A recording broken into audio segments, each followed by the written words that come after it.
Hello, viewers. Welcome to Biodrunks. Let's learn some aspects of biotechnology. For your reference, I'll be providing notes, PDF link in the description. This video is also available in Hindi and Telugu. For more videos and continuous learning, please like, share, and subscribe. Let's start. So before starting with recombinant technology, let's know some basics. So I think you all might be knowing what are genes. Yes. So genes, where are they present? Genes are made up of DNA. Okay. And what does genes do? They produce phenotypic effects. Yes or no? So genes are producing a phenotypic effect. How are they doing it? It's through translation and transcription. So first it is transcription, central dogma you might have heard of, transcription and translation. Yes. So this is the process which is being carried out in our day-to-day life or in our body. Okay, so what happens whenever the copies of DNA are produced, they are produced through a process of semi-conservative method. So what happens in the semi-conservative method is where the copies of DNA, okay, when they are transmitted from the parents to the progeny, there is no change. Okay, the reason is for the stability of genetically controlled phenotype over generations. Okay, so the changes occurs due to spontaneous mutations in the human body. How does the changes occur? It occurs due to spontaneous mutations. Okay, and because of mutations, we get variations. But now the thing is, the natural process is very, I should say, imprecise. Why? Because first is you don't know where it is occurring. So you have to first find it out. And when you're getting the desired gene combination, you have to do a lot of screening and then selection. Okay. So, and for some, it's not through sexual reproduction. Okay. And for some, if you're doing it through virus, that is transduction, there are a lot of limitations to it. So, one would like to produce such and even more distinct gene transfers, and it should happen in a controlled manner, which doesn't happen naturally.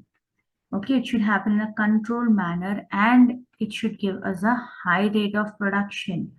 So to obtain this, we have started with a technique called recombinant DNA technology. So I've explained all this to you so that you should understand why recombinant DNA technology has been started.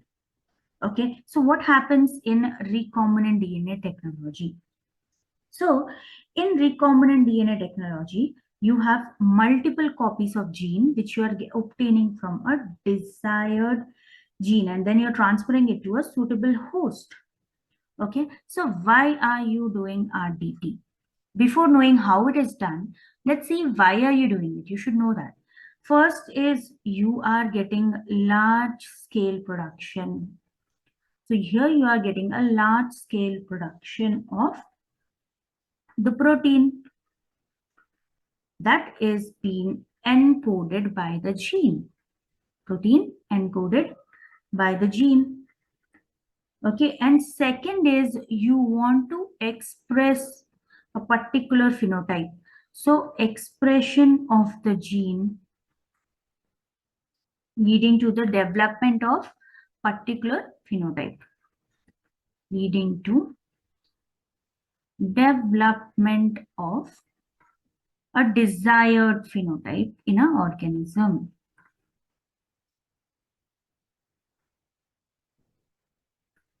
organism. So now you know why are you doing it.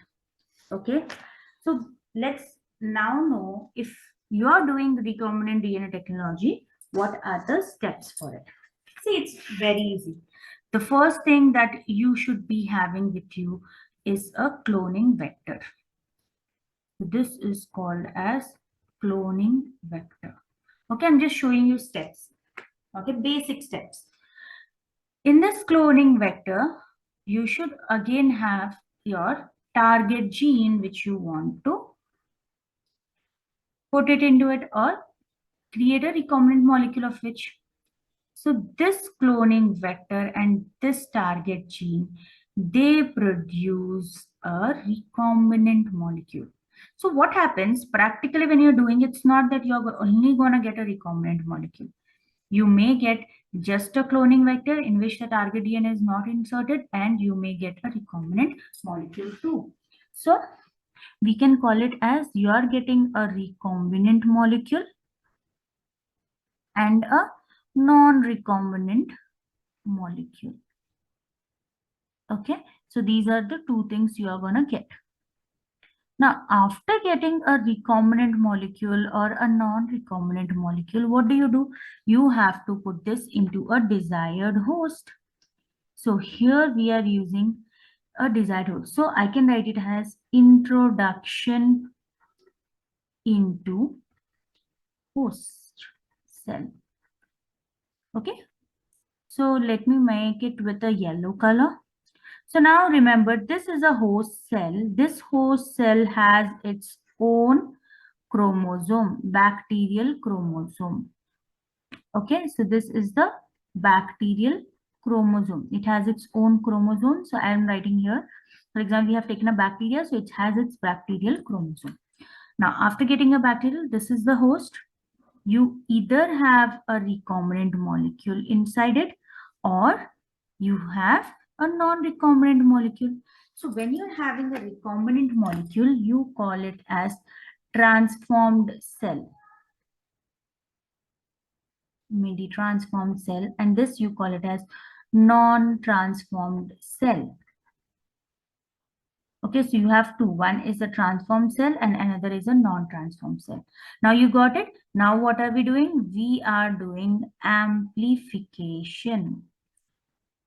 Now we are into amplification. That is whatever the product we got, we are gonna amplify the product. So what will it give rise to? It gives rise to many host cells which either has a transformed gene or which does not have a transformed gene. Okay, so in short, you have to now screen these cells, select them, and you have to screen them to get your own desired product, and then you will purify it and you will get it. So it is not as simple as you're observing here. In every step, you have 100 things to do. Okay, so for example, you have to select a proper vector to it. If you're selecting a vector, after that you have to insert this target DNA into the vector. So for that you have to use restriction enzymes. What are these restriction enzymes and where do you use these restriction enzymes? What is this gene cloning? This has been cloned. Okay, what is this gene cloning? When you're introducing into the host, what are the steps while introduction into the host? Okay, how you're selecting and screening it and how you're amplifying it. So I'm going to teach every step in the next upcoming classes.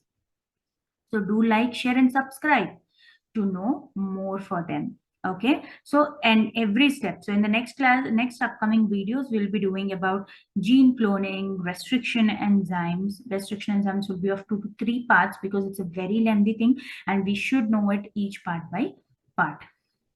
Okay, and then we'll be knowing what are vectors, what are the different types of vectors we are going to use. After knowing about the vectors, we have to know why are these vectors used, particular vectors. Now, is it transformed into the host cell? Okay, is it integrated, or if we are using, how we are cloning it? Okay, how we are selecting a suitable host for it. Once you select the suitable host, okay, what is how is it being inserted? After getting inserted, how is it expressing? Okay, and how to find out whether it is expressing correct or not. So there are a lot of steps inside it. Okay, we'll be knowing each and everything in the upcoming videos. This was all about today's video. Hope you liked it. For more such interesting video, please like, share and subscribe to Biodrunk. Let's meet in the next video. Bye bye.